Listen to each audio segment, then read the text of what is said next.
Vote हाल्ने विचार के छ? भोट चुनाव आउन त नेतामा आइका घरौडा भोट कमी हाल्यो नेपाली। अब तँले देशबाट आए छोराले घन्टीमा हाले भने आज बा घन्टीमा हाल लागि ए घन्टीमा नेपाली भोट परिवर्तन हुने हो परिवर्तन हुने हो उहाँमै हाल्ला सकेपछि आँखीले देखेपछि चुनाव आइसकेपछि अब भोट कहिले आउँछ नेपाली? कहिले दिने आओ बढी जसो काठमाडौँ टिकट लगी घन्टीमा चर्चा थियो म गया हौ नेपाली भोट परिवर्तन घन्टी हुने हो। तिमीलाई के छ विचार कमी हाल्यो भोट? घन्टीमै दी थोला नेपाली घन्टीमै ल नेपाली भोट कमी हाल्ने विचार छ बजै?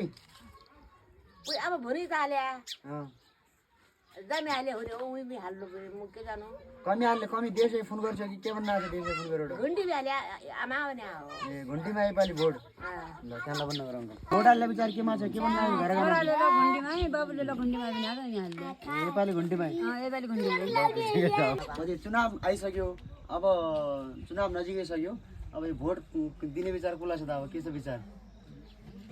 10 वर्षसम्म जिताउनु भयो अब कहिला दिउँ भने बा दिना यहाँ थकिसक्या बचपनबाट यो भोट हाल्ला ढोसलाम सबै गर्छन्। गाउँको आएको सही सुविधा हामी गरिबलाई थक्दैन। हाम्रो रोड बनाएको छ न बाटोघाटो बनाएको छ न त हामीलाई सही सुविधा छ। हामीलाई गहुँ चामल दियो भने भनिएको छैन। हाम्रा खाना लाउनलाई पनि दिया भनिएको छैन। केलाई भनेपछि हाम्रो जनतालाई बाटोघाटो सुधार हुनु पर्यो। हाम्रो घर बस्ती पनि जान लागेको छ। घर बस्तीमा हाम्रो बाँध्नु पर्खाल हालेको पनि छैन। हाम्रो रोड पनि दिएको छैन। हाम्रो बच्चाहरूलाई हिट्टालाई तकलिफ भएको छ। के छ भनेपछि हाम्रा गाउँमा सही सुविधा रोड पिच गरिदियो भनेपछि एगो हामीलाई गाडी चाहियो। हाम्रो बच्चा म खाइ भोग्यो गरेर अतास पतास गरेर लगाउन लागेको छु। त्यही गुनासो छ। यिन नेता मैले के गर्दा सकेन। हामी यिनलाई दिन पनि दिँदैन। घन्टीको हामीले राया पनि छैन। अब यो सब देशभरिका अब जनताहरूले हामी अब 3 करोड जनता भन्न छौँ सुनेको छु देखेको छु। त्यही अनुसारले हामी अब घन्टीमा दिने भन्ने कुरो लागेको छु। अब कतिको के हो सही सुविधा अब युवा नेता मैले हामीलाई दिनु पर्यो। कति हो हाम्रो खानु लाउनु हाम्रो ऋण दान गरिबौँ हामी पालो भन्ने छैन कि हाम्रो बाटोघाटो सुधार दिनु पर्यो। इमान्दार साथले हामी हाल्ला छौँ। इमान्दार साथले हामीलाई सही सुविधा दिइदिनु पर्यो। तर हामी थकियो हामी अब कसैलाई दिने पनि नै यो चान्स हामी घन्टीलाई दिने भन्ने हाम्रो सोच भएको छ भरोसा छ। नेताले तौदु पर्यो रोटीलाई पनि तौदु पर्यो अब काहीँ सेटीलाई पनि तौदु। चुनाव नजिकै छ अनि के छ त गाउँको विचार भोट के छ योपालि? यो गाउँको विचार त के छ मलाई त अहिलेसम्म हिसाब गर्दाखेरि थाहा छैन। तर मेरो विचार भने जय देश जय नरेश जय घन्टी।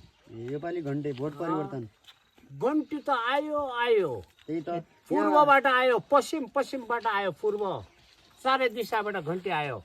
केपी दाबी पनि सक्दैन शेराबहादुर पनि सक्दैन पर्सेन्ट मेद पनि सक्दैन। त्यही त गाउँ 18 वर्ष भयो रोड काटेको अहिलेसम्म रोडको पिच छैन न खाने पानी छ स्वास्थ्य छ। एउटा महिला डेलिभरी हुन लागि 2,000 रुपियाँ लगाउनु पर्छ। यहाँ गरिब गुर्दाले कहाँबाट लिएर 2,000 लाउने सबै युवाहरू विदेश उनीहरूको बालबच्चालाई यहाँ कयौँ दुःख परिराखेको छ। के गरे योपालि भोट परिवर्तन हुन्छ? भोट परिवर्तन 16 आना 12 आना होइन कि 16 आना चारै दिशाबाट आउँछ। ल तपाईँहरूले केही मान्नु पर्दैन। कोही झोले आउनु पोले आउनु पाएन फाट्या लुगालाई कतिपल्ट टाल हाल्ने के बिदायो भने फाट्यो कोही शेराबहादुर पनि फाट्यो कोही पर्चेन्ट पनि फाट्यो कोही।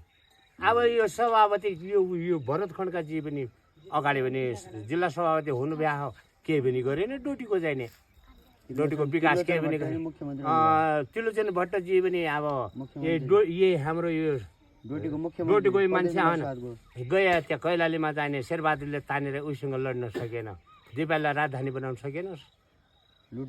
लुटेर अब उहिले नुमाइजा पुला देखाएर वैलत गयो त्यो त्रिलोचन